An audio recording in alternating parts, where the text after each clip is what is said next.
I never imagined that I would be sharing this tale. After 5 years of marriage, the belief that no, we could work things out no matter what. But I was the only one who truly cared. I tried to be the larger person, ignored the warning signals, and made excuses. But ultimately, I discovered the hard way that certain things are beyond fixing. Betrayal doesn't happen overnight. It begins small, like a crack in a foundation. And before you know it, the entire house is falling apart. My name is Ryan, and I was married to a woman for 5 years. I knew Jessica and I weren't perfect, but we had our ups and downs. But I always had faith that we would work things out, because that's what marriage is. The truth is that stability is an illusion when you're the only one keeping things together. And in my situation, I was clinging to something that was initially sliding through my fingers. Right, sticking together through thick and thin is what I told myself. Jessica started staying late at work. More often, she became glued to her phone, smiling at messages. And when I asked questions, even casual ones, she got defensive like I had. No right to be curious about my own wife's life. I didn't jump to conclusions. Instead, I tried to fix things. I asked her directly, "What would you want me to do more that you..." Like I thought maybe I was missing something, that there was something I could change to make things better, but her answer always the same, dismissive. "I'm fine with you yet." Nothing changed. If anything, she pulled away even more. That's when I suggested therapy. I thought we just needed an outside perspective, someone to help us communicate better, but the moment I brought it up, she got defensive, almost offended, like I had accused her of something. "Why would we need therapy? There's nothing wrong," she snapped. That's when I knew not just that something was wrong, but that she had no interest in fixing it from that moment on. I could feel it in my gut. This wasn't going to end. Well, I started to feel like I was just waiting for the inevitable, like my marriage was a ticking time bomb. I knew that one day Jessica was either going to confess or blindside me with divorce. If this marriage was going to end, I wasn't going to leave empty-handed because the system wasn't set up to favor me. So I had to handle things myself. I had read enough terrifying stories about men being totally destroyed in divorces, losing their homes, their savings, even having to pay alimony to a woman who had degraded them. I knew that confronting Jessica would only make her defensive, so I wasn't going to be one of those men. I played it smart and silent. To start, I moved my money gradually so Jessica wouldn't notice that we had a joint account. I knew that if things went wrong, she could quickly deplete it, so I started transferring small amounts out of nothing. Too obvious, rather than moving it into another bank account where it could be tracked or contested. I bought physical gold because, unlike digital assets or savings accounts, it couldn't be frozen, seized, or split in a divorce. Once I had it in my possession, it was mine and mine alone, and no lawyer, judge, or even Jessica could take it away.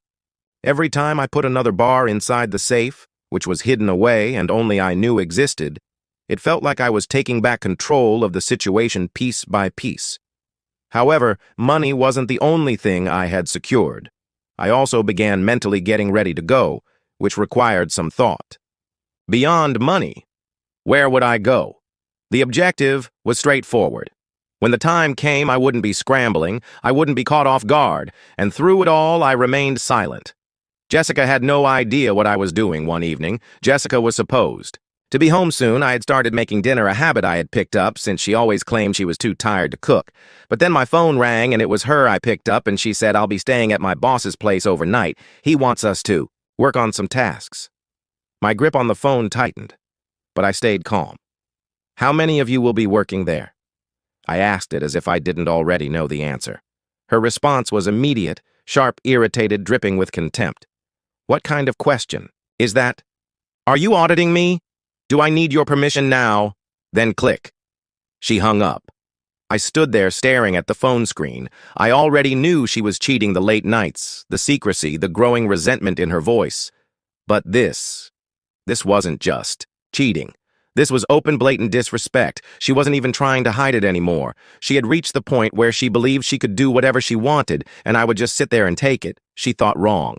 But before I made my final decision, I wanted to hear from someone else, so I called the one person who should have some influence over Jessica. Her mother. I laid it all out. I told her how Jessica had been acting, how distant she had become, how she had just called me to say she was spending the night at another man's house, and do you know what? Her mother My mother-in-law said to me, "What exactly do you want my daughter to come home and do for you? No concern? No hesitation? No, that doesn't sound right. Or let me talk to her." Nothing, just instant dismissal. As if I was the problem, I had been too stubborn to acknowledge that this marriage was over for a long time, but now that I was ready, I wasn't going to be a fool any longer. If Jessica wanted to pretend to be single, I was going to give her exactly that. I sat down at my desk, opened my laptop, and logged into our joint bank account with every last dollar I had.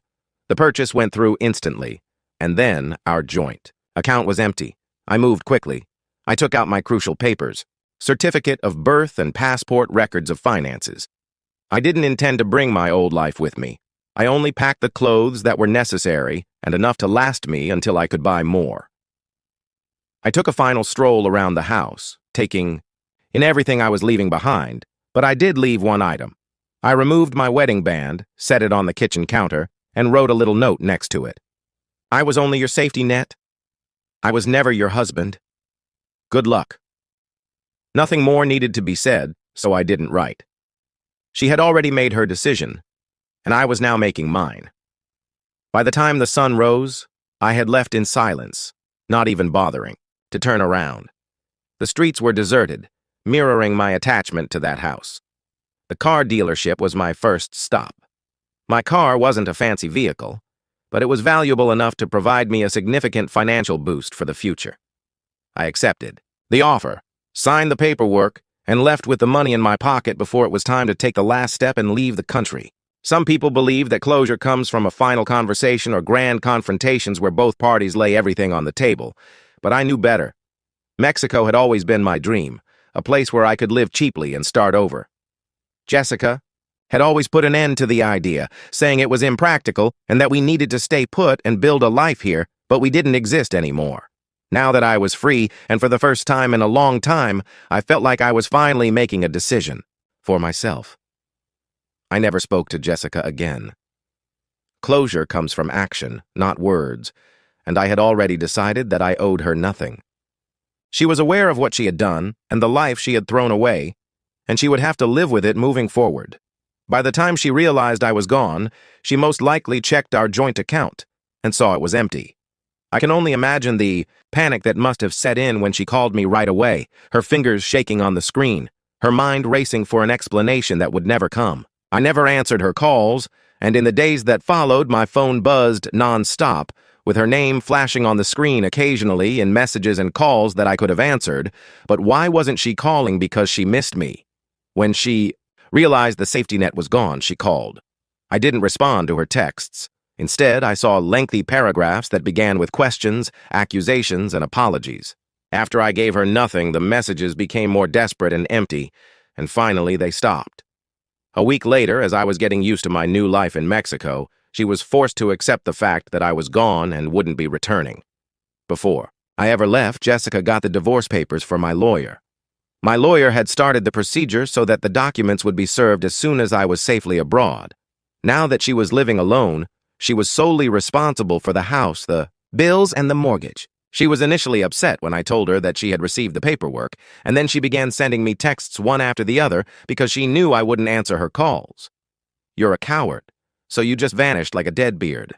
I didn't reply because it wasn't necessary. When the insults didn't get the response she wanted, she changed tactics and then started guilt-tripping.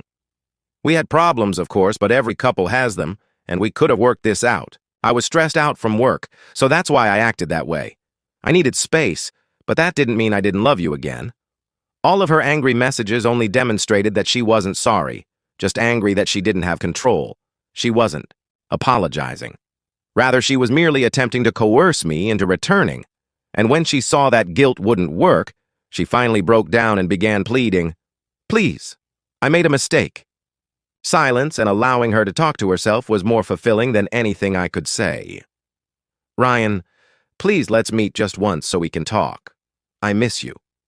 However, I had already given her all the opportunities she was due. I had spent months trying to make things right, trying to communicate, trying to be the husband she obviously didn't care about, and I never once responded. In the meantime, I had already moved on, not only physically but also mentally, emotionally, and financially. The gold bars I had secured, untouchable, were mine completely outside of any divorce proceedings. She could try to fight me in court all she wanted, but it wouldn't change anything in the end. I didn't need to yell at her, implored her to change, or waste years in a bitter divorce battle. I lost a wife who never respected me, but in exchange, I gained the one thing that mattered most: my freedom. If there's one lesson I've learned from all of this, it's that disrespect is never an error. It's a decision. If a woman disrespects you once, she will do it again. It's not about one poor choice or one weak moment. Rather, it's about the mindset that led to Jessica's decision to lie to me, cheat on me, and then act as though I had no right to question her. She wasn't just having an affair. She was making it clear that she didn't value me as a husband or even as a person, and that's when I stopped valuing her too.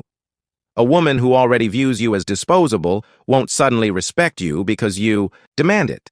You can't make someone see your value. They either do or they don't, and the only option left is to leave without a fight or drama. Trust me, that's the best retaliation. Nothing destroys a control-hungry person more than realizing they have no power over you. Jessica assumed that I would wait for her to decide when she was finished playing around, but I changed the course of events, took everything that was important to me, and left her to deal with the mess she made. Some may argue that I was too cold or calculating, but tell me why I should have stayed and allowed someone who disrespected me to continue to profit from my presence. Why should I have given her the opportunity to take even more from me? If you're in my shoes, don't waste time arguing or pleading. Instead, take your power and leave. Let's talk.